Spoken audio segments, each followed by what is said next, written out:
Welcome to the Bell Cow Author Roundup podcast, where we celebrate Minnesota's incredible fiction authors and the stories that make our literary scene so vibrant. I'm Rob Jung. And I'm Michael MacBride. Together, we're the team behind Bell Cow Productions and the Bell Cow Catalog, a digital catalog designed to connect Minnesota authors with readers, libraries, and indie bookstores. The catalog will be heading to all 377 Minnesota libraries, 80 plus indie bookstores, plus those in border cities such as Sioux Falls, Fargo, Superior, and La Crosse. And now with this podcast, we get to bring those amazing voices to life. Every episode features one of our herd members talking about their books, their writing journey, and the stories behind the stories. And before we start, let us apologize for all the cow-related puns you're about to hear. All right, let's dig in. Hi, I'm Rob Jung. Welcome tonight to the Bell Cow Herd podcast. And with us tonight is a good friend and a great author. She's also a really good artist. In fact, I don't know anything that she's not good at. Jessie Chandler. Jessie, welcome. Thanks for being part of it. And we're so happy to have you on today. Well, I'm happy to be here. Thank you very much for doing this and for inviting me on. I didn't know that about art. Now I want to know about that. I know about her writing, but now I'm just kind of curious. What kind of art? Like, what's your medium of choice or media? It's mixed media acrylic abstracts. Oh, cool. So I like to splash a lot of colors on things and do that kind I like of it. Yeah. Jessie was doing a book signing at Once Upon a Crime bookstore. And I learned about it because Devin, who owns Once Upon a Crime, suddenly decided that it was time to auction off one of Jessie's paintings. Or maybe it was my idea. I don't remember whose idea it was. But we auctioned off the painting, and it went for some fairly significant numbers. Unfortunately, I was the second highest bidder, so I never ended up with it. So I feel like Ernest Hemingway not quite getting that Moreau painting that he wanted. Indeed. Well, painting, writing. Tell us a bit about yourself. You know, where'd you come from? How did you get to art in both the written and painted form? And just kind of fill in the background a bit for our listeners. Well, I'm from a small town in northwestern Wisconsin called Siren. And my grandparents were there. My mom had a house on a lake, and she also taught down in the cities in Minneapolis for school. And so I lived most of my early childhood up in Siren, and then I came down to go starting in first grade through my mom's elementary school, which meant, if you don't eat your peas, the lunch ladies let mom know about it. If I run down the hallway, she knows about that too. So that was an interesting thing. It was good. It was fine. That was good. So I stayed down in the cities here, and I went through elementary and junior and senior high. And I got into art. I don't even remember why or how. Probably because I liked it. And it was in 8th grade I started, and I had drawn this Chinese junk, a ship, a boat. And I don't know how I wound up painting it, but it's like 3 feet by 4 feet maybe. And I didn't really know what I was doing, but I had an art teacher. And so I did that, and that was a lot of fun.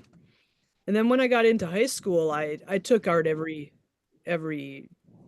time I could. I didn't have any, the study hours or whatever. I did art. But it was all representational. And I did not, so I graduated, I went off to college, and, art's not going to get you anywhere in life. So I said to myself, so I just set it aside. In 2017, I saw an ad for a gal who was teaching mixed media abstract. And I was done with representational anyway. I didn't want to do that. I just wanted to do color on the canvas and just go to town. And so that's how I got hooked up with Paige Ledoux Henry, who's my art teacher.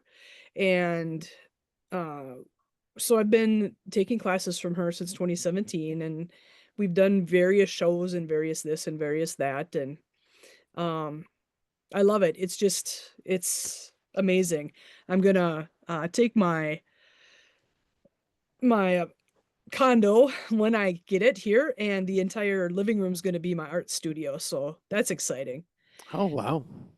Yeah. Wow. Yep. And then along the way, my mom was a librarian, and she had books in my hand since, before I could read. And I grew up on, the Three Investigators, Hel- Alfred Hitchcock's The Three Investigators, and Nancy Drew, Hardy Boys, Encyclopedia Brown, all of that stuff. And in the early 2000s, I had read a series of books from an author named J.M. Redman, and she only had 4 books at the time. And I could not get a hold of that last book. I couldn't find it.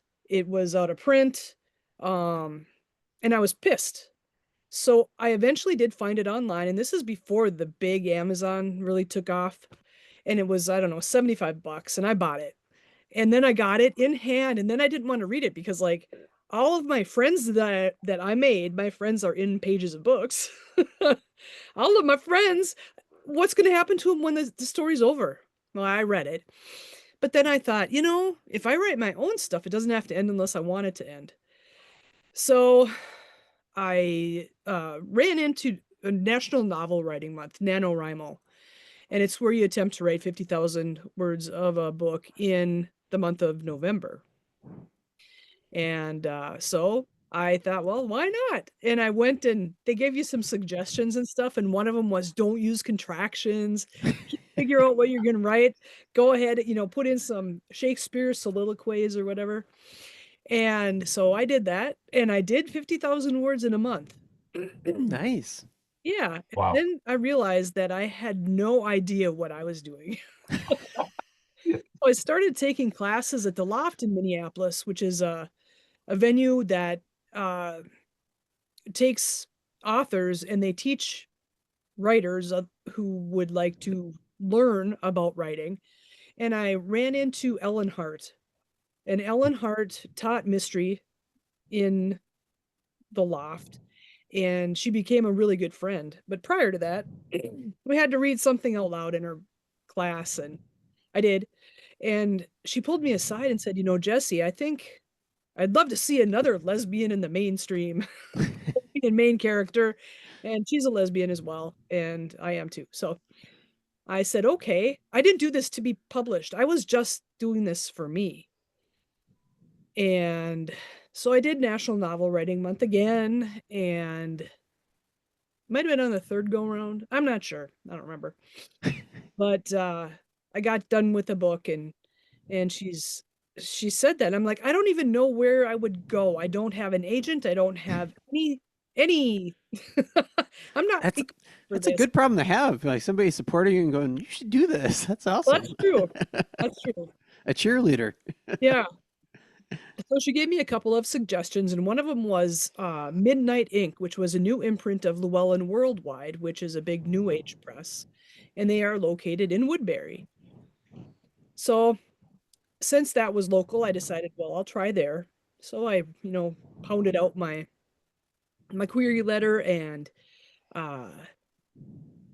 noted in there that Ellen Hart had suggested I talk to them. Well, the acquisitions editor, her name is Terry Bischoff, and she's also become a good friend, but she got the query, and then she saw the Ellen Hart name drop. And she thought for sure that was, me putting it on.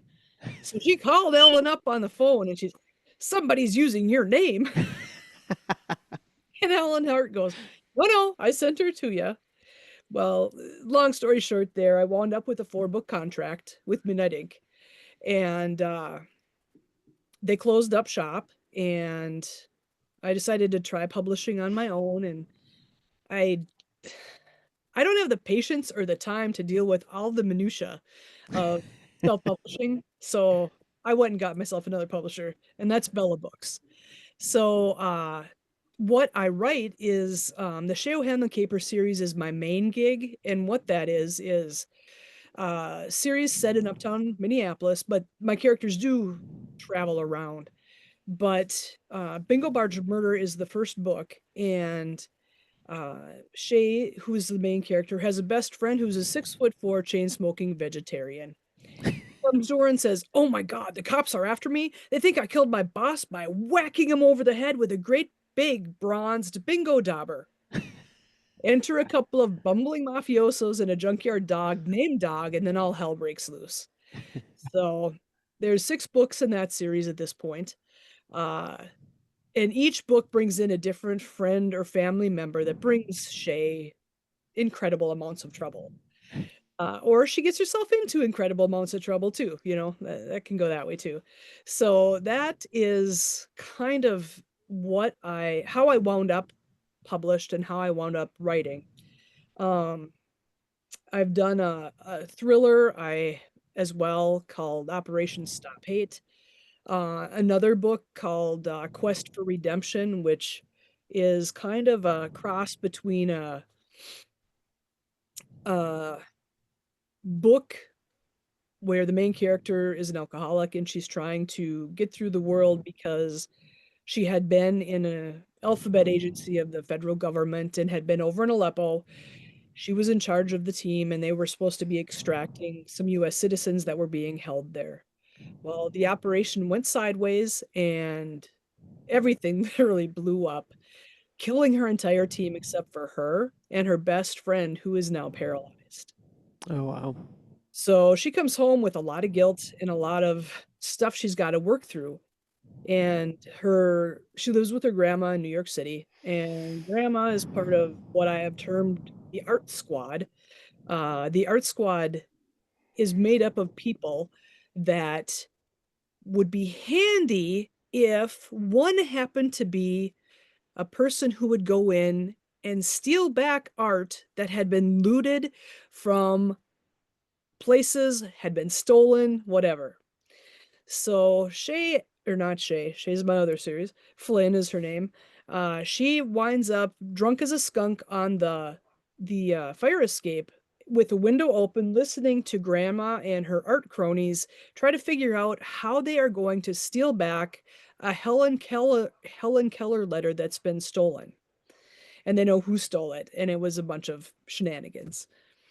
Well, she's listening to them and she's like, "Oh my God, they're never going to be able to do this." And this kind of sneaking around stuff was right up her alley when she was together with it.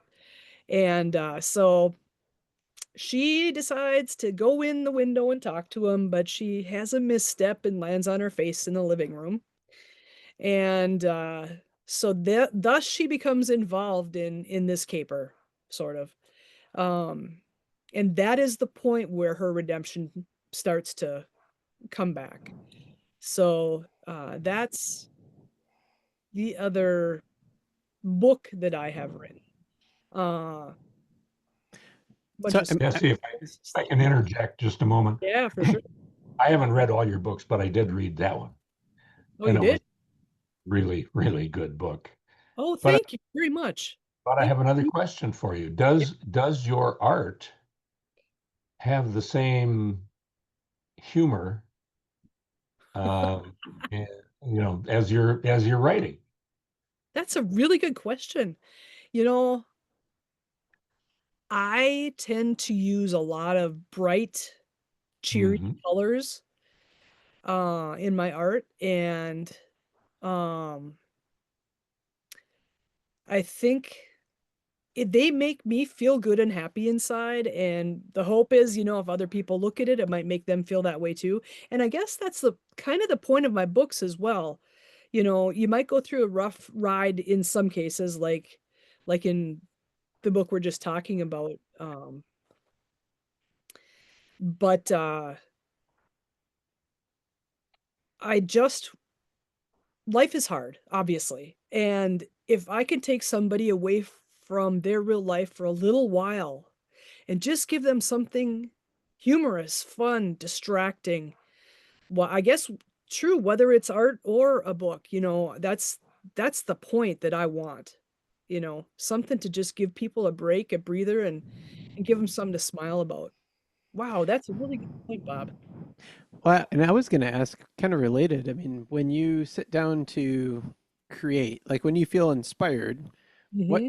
drives you in one way or the other? Like, are there certain things that you feel you can only express in the painting versus in writing? I mean, it sounds like both of them make you happy in some way, Yeah, but yeah, I'm kind of curious what drives you or the motivation there. yeah. Um, in writing, I think I wind up writing a whole lot more about myself than I intend to. I tried to make Shay what is b- the, the first book that I did was a Shay O'Hanlon Caper Series book, and I tried really hard to not make Shay like me. I made her own a coffee shop, and she loves coffee, and I hate coffee, and I would never work in a coffee shop except to write my books in a coffee shop. I will do that. Uh, but different things started leaking through. Like suddenly she's writing on her hand, and I tend to do that too. And little things like that were going on. And so uh a lot of stuff like in Quest for Redemption, I was drinking too much at the time, and I needed to find myself, and I got myself into AA. And so I guess that a lot of that can be a real reflection of stuff that I had gone through, and not having to do with rescuing anyone from Aleppo, but you know, Sure. the whole fight against alcohol and the addiction. So I think all authors write themselves to some extent into their books. I mean, how can you not do that? Your true. life experiences, your attitudes, your Yep. all of that has to play And into that yeah. whole. But I believe I am correct in saying you've sort of switched genres with your new book. Well, yeah.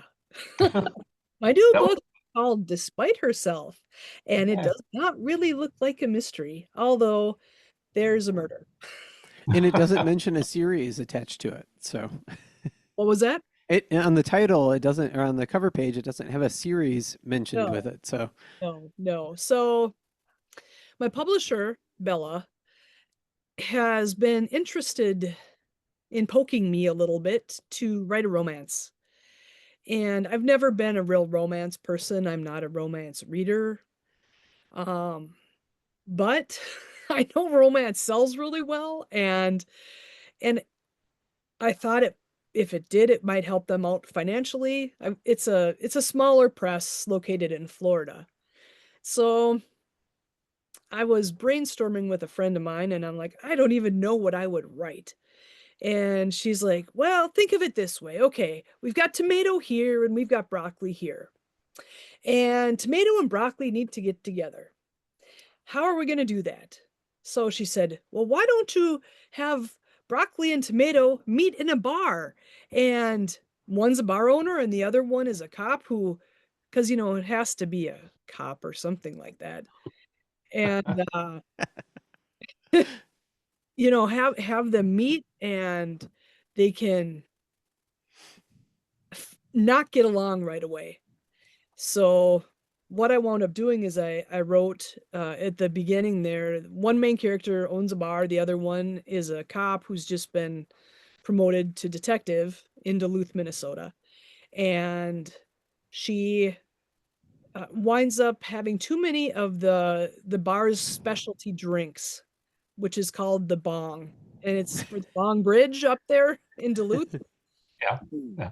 And so she winds up drunk as a skunk. All of her partners wind up leaving, and she says it's okay. She thinks she's fine. Then she tries to get up and can't because she is in deep trouble. And bar owner stays with poor sick girl until early morning, when uh, poor sick girl winds up getting up, waking up, realizing where she's at. The bar owner is not with her at that moment. And she rushes out and leaves the bar, runs out of the bar and runs home, which is like 2 blocks away. So um then, we have the tomato and the broccoli discussion going on during this. And what would be more fun than having a dead guy in the dumpster behind the bar? And then You got to having, complicate their lives for sure. I know. Just an Yeah. everyday event. Yes. And then bar owner finds the body, calls the cops, and then guess who has to show up? So that's kind of how the start of Despite Herself happened. And I wound up having to take out almost half the book because I wrote too much mystery. I had to back that off a bit and pump up the romance part a little bit. And Old And- habits are hard to break, I guess. So. it is. Well, It the was good news is interesting. you've got the ready-made sequel now. Yeah, I do. It's a crossover. So you start in Yes. the romance and you move over to the mystery. Right on, right on. Somebody did ask me if I would consider using the characters again, and that's one reason I haven't written standalones. The other two books, Quest for Redemption, is supposed to be all about an art thief. That's all what the story was supposed to be about. Well, it broadened into a lot more than that. And Quest for Redemption was, Operation Stop Hate was the first in a series that involved this Alphabet FBI type agency. And that was the first in that series. Well, ultimately, I think what I'm going to wind up doing is probably combining those two. And so I'll have a second series going on with them. But I started writing because the characters mattered to me. And so I had to keep it going. And now with the Spider Cell, I like the characters. But I don't know that I would be able to do a sequel for it. But maybe with some of the other characters, I could do a spin-off, so maybe they might appear. Sure. Some authors have done that, so we'll see. Well, for those who have never, and shame on you, never had the good fortune to read one of Jessie's books, I find that the first time you and I met, I think, or maybe it was the second, your books were described in a rather unique way, and I thought they were so spot on.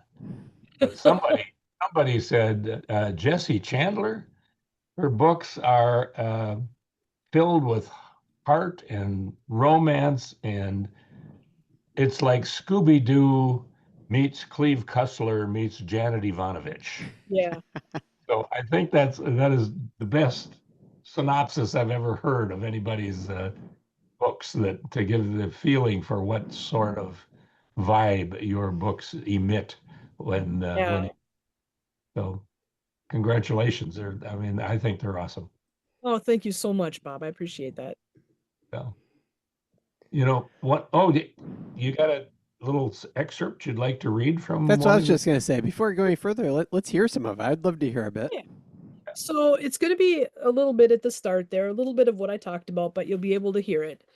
So, and I'm going to jump around just a little bit. So, we're going to start after the main characters are Beck Harrison, who's the cop, and then we've got Theo Zaccardo, who owns the bar. So Beck is at home. This is after she's run out of the bar. It's early in the morning and the phone rings. The repeated chirping of an incoming call dragged me out of an uneasy sleep. Whoever was calling needed to go away so I could get back to trying to ignore the drum line wailing on my gray matter. The ringing stopped, then started again. Shit. I jolted upright, clamped one hand on my forehead, and grabbed the phone with the other. Hello? Harrison? Sergeant Alvarez. You okay? Hey, Sarge. I swallowed. Yeah, I'm fine. My voice came out like a croaking toad. Sorry to call you in early. I need you to head over to the bar we were at last night. Oh, shit. A shot of adrenalized fear crept up my spine. What's up? Body in a dumpster. Nash is already on his way. Body in a dumpster, I echoed weakly. Okay, it was okay. I could deal with that. Slowly, I swung my legs over the side of the bed. Thankfully, the world stayed where it belonged. Be there as soon as I can. 15 minutes later, after downing 4 ibuprofen and 2 glasses of water, finding clean clothes and trying and failing to tame bedhead, I found a Duluth Police Department ball cap and was out the door. I kicked myself for not accepting the walk home Nash had offered last night. Irony couldn't even begin to cover it. At least the hangover overshadowed my humiliation. An officer I'd spoken to a few times was stationed at the Mash Spud's door. The Mash Spud is the bar. Holding a clipboard. Hey, Falls. Officer Falls gave me a wide, gap-toothed, 100-watt grin. Detective Harrison, congrats. Moving up in the world, I hear. Yep, and look what I wind up with on day 2. The kid appeared 15, but I'd found out she was in her early 20s. Probably should give you a heads up on that. You've got a new nickname. Oh, shit. What? The hammering against my temples doubled. Detective Detroit. We haven't had a homicide around here for almost a year. Till today. Murder followed you from Detroit. Get it? Detective Detroit. It's Hal Bergstrom's fault. I racked my brain. Who the hell was Hal Bergstrom? Falls read my look of confusion. He's the county coroner. Everyone calls him Hal. Great. Thanks. Hal loves a nickname. You know how that goes. Law enforcement did love nicknames. Detective Detroit wasn't so bad. It certainly could have been much, much worse. She finished logging my name and badge number. You're all set. Thanks. I pulled the door open to face the intense shame I knew was coming as soon as I saw Nash. Or worse, the woman who'd stayed with me all night long. The bar was inky after the outside darkness. For now, the front of the house was devoid of activity, for which I was grateful. I avoided looking down the hall where the restrooms I'd gotten to know intimately were and swallowed suddenly increased queasiness. It'd sure be easy to cruise down that hall and escape through the emergency exit. Then it dawned on my battered brain that I'd trigger an alarm if I did that. Probably a very loud one. Not a good look for a detective on her second day. Someone had propped open the door behind the bar, and I heard the buzz of voices from the kitchen. I made my way toward the sound. The fading scent of last night's pizza and the sharp smell of liquor wafted from a battered gray trash can, which appeared to be a recycling bin, and it made my stomach twinge. Breathe deep and slow, I reminded myself as I entered the kitchen and surveyed the room. 2 stainless steel coolers and 4 rolling racks were loaded with bar kitchen necessities. A countertop pizza oven, a prep table, and a triple sink lined one wall. Nash and someone I hadn't met yet, a man dressed head to toe in Tyvek, were in conversation near the back door. I took a fortifying breath and approached the duo, extracting a pair of blue nitrile gloves from a case attached to my belt and pulled on a pair of shoe covers. Hey, Harrison, Nash did a half pivot from the short, bespectacled, round-faced man with a wild fringe of white hair. How are you feeling today? Don't ask, I said as I teetered on one foot and then the other to pull the covers on. Oh, yes, you must be the new detective, said the man beside Nash, rubbing his hands together. I'm Hal Bergstrom, St. Louis County Medical Examiner, at your service. Call me Hal, but don't call me Al, and skip the doctor bullshit. He actually did a half bow and stuck out a pudgy hand. I shook it. Good to meet you, Hal. Detective Detroit reporting for duty. Hal's eyes crinkled like a jolly good elf's when he smiled. I do like a police officer who can take a bit of fun. I've heard much about you from Detective Nash here. Oh, boy. Don't worry, it was all good, Hal assured me. Then he nodded toward the alley. All righty then. Let's get down to some business so the techs can get to theirs whenever they arrive. I've already notified Skippy to call out the crime scene unit, Nash said, and followed Hal outside. I followed. They should be here any time. Who's Skippy? I'd met many of the officers in the department, but Skippy was an unknown quantity. He's the head of CSU, Hal said. Sergeant Matthew Skippy. But he actually likes Jiffy better.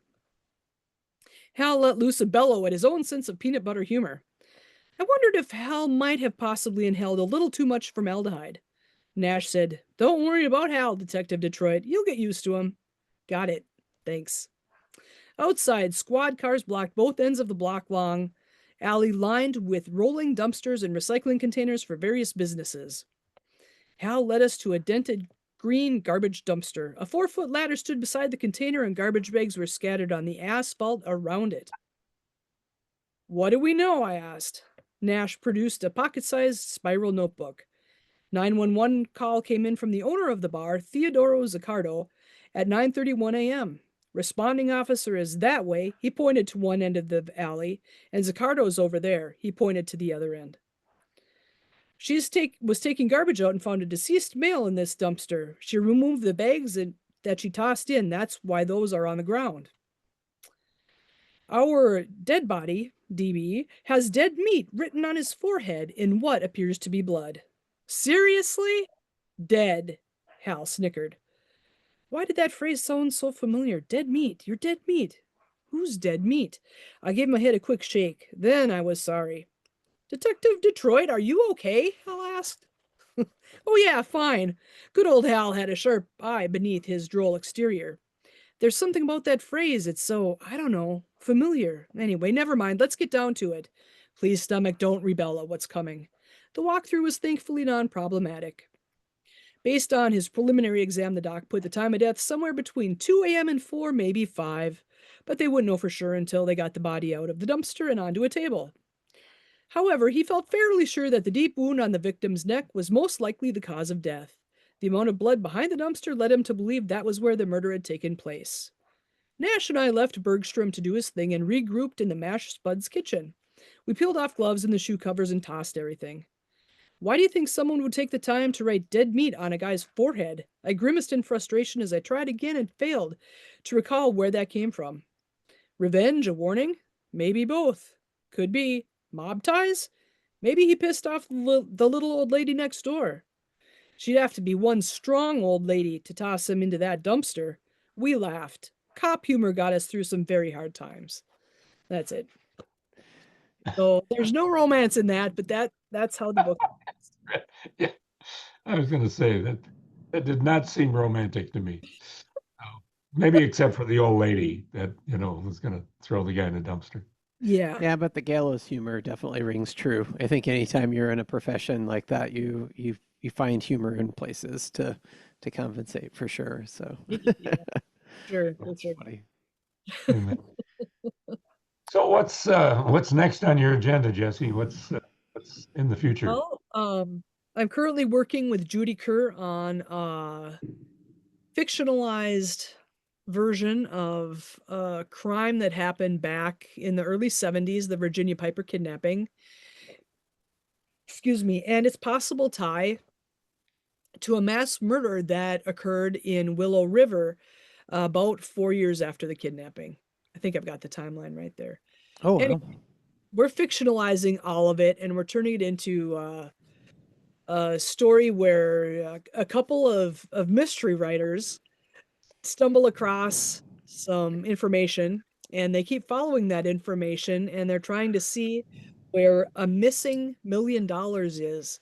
When Virginia Piper was kidnapped in real life, the ransom was $1 million, and literally and truly only about 4,000 of that money was ever retrieved.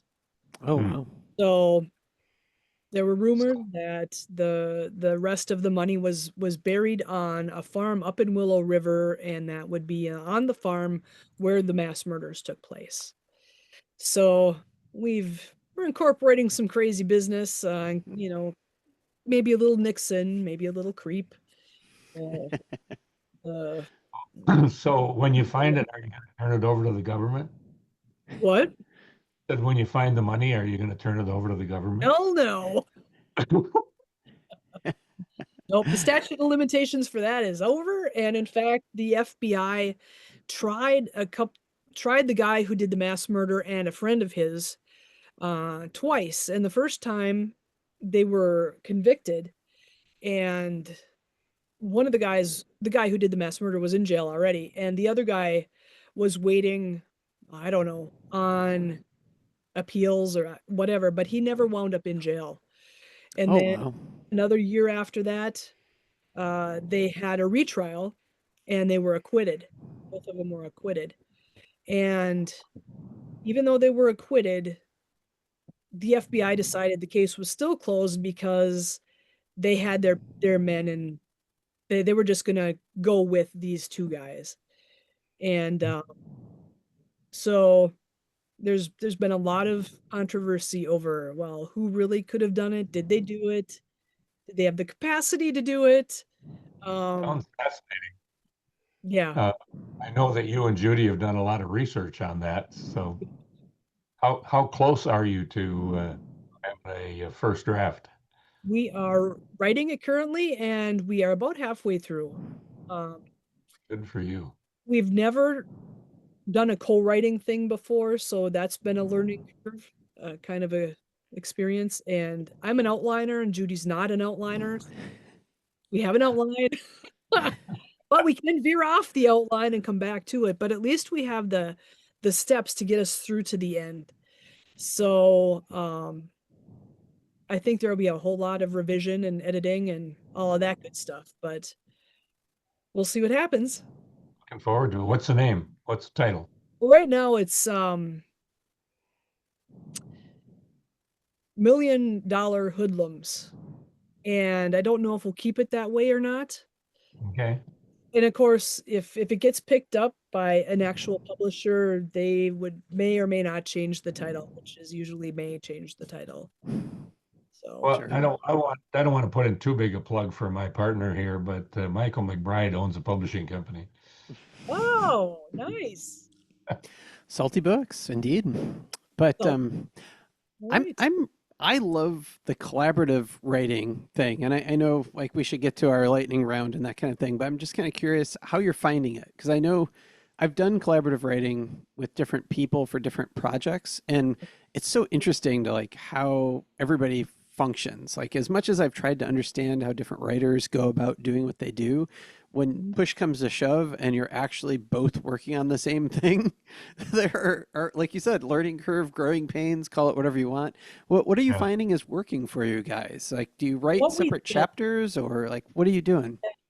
well, we wound up with two main characters, and they're both crime writers. So I took one, Judy took the other, and then we do have a couple other points of view that I've taken. Okay.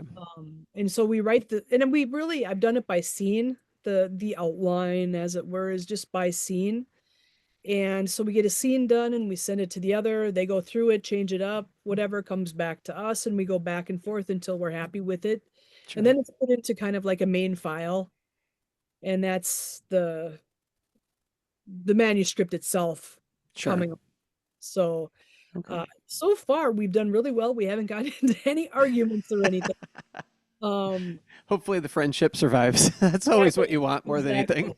Yeah, yeah. But I think it'll be okay. So, but it's Well, been Jesse, one of the things we usually end one of these podcasts with is what we call the lightning round, or okay. some other title like that, where we ask a series of questions that aren't really related to your writing, but more about you, and hopefully to divulge a little bit about you to the readers and the listeners and the viewers of this podcast. So I'm going to Bring start it out. Yeah, start out with the question that has nothing to do with writing, but if you could travel any place in the world, where would it be? Oh man, I would go back to Australia. I've been there twice. Loved it. And it was the first trip was part of a graduation present my mom gave to me when I was 18. And we stopped in Tahiti and Fiji and New Zealand and Australia. So it was a Wow. month long, and we were gone for a long time. And the second time was during the first Gulf War when nobody wanted to fly, and we got round trip tickets for like $600. So I said to Ooh. mom, let's go again. And it was a fast trip. We were only there 6 days, and it takes like 3 days there, 3 days back in the day anyway. And that it was just fantastic. But I would love to go, and I would love to be able to take the time now that I'm a bigger adult to explore different things, the art scene, the writing scene, all of that stuff that I never had a chance to do. The people were incredible. And their accents don't hurt either. Rob, I thought you were going to go for what felt like the obvious question, which we've asked other people before, but I'm curious about your answer. Mhm. So the question is, if the sky weren't blue, what color would you paint it? Oh man, I would paint the sky like this really, really cool, like fuchsia, bright pink mixed with yellow, and then it would turn kind of orangey, and it would be happy and neon-y, and everybody would like be, yeah, that's awesome. I want to see that sky. That sounds fantastic. Can you work that out for us so we can Let do me that? see what I can do. So, who, if you could have lunch with anybody, living or dead, who would it be? It would be Clive Cussler. It's kind of funny because Clive Cussler is hit his stride back in the 70s and 80s. Yeah. Yep. And I wound up picking up Raise the Titanic as a remainder in a Woolworths when I was like 14. And I'd been fascinated with the Titanic since I was in 8th grade. And so what I didn't realize, the book was actually autographed by him too. I didn't realize that till much later. Oh, wow. Yeah. And I read it and I loved it. I loved the fast pace. He does a really good ticking time clock, but it's about saving the world usually instead of, saving yourself or whatever. It's a bigger picture. But I love that ticking time bomb where it's moving, moving, moving. And sort of like the Da Vinci Code, if you read that by Dan Brown, the chapters are short and it's like it slams you from one to another. And even though the character development sucks, and he's sort of a womanizer. Um, the the time the ticking, I The love tempo, yeah. the tempo of it. That pace, yeah. Exactly. Face is awesome. You're And I right. would love to talk to him about he loves old car. He's died now. He loved old cars. He loved planes, and I love those. And my first airplane ride was in my grandpa's 1947 Taylorcraft. Uh, and I was, I don't know, 3 or 4. And I remember looking out the window and thinking that all the cars down there looked like little matchbox cars that you can just pick up and play with. Oh, that's funny. I'm curious. I mean, Clive Cussler, you mentioned obviously as an inspiration, but who are some of the other authors that inspired you? Like early on, who'd you read? Who stuck with you? Yep. Um, well, early on, like I said, it was, Alfred Hitchcock's Three Investigators, those guys. As I got a little bit older, I got into a sci-fi mystery type series by E. Doc Smith. And Hmm.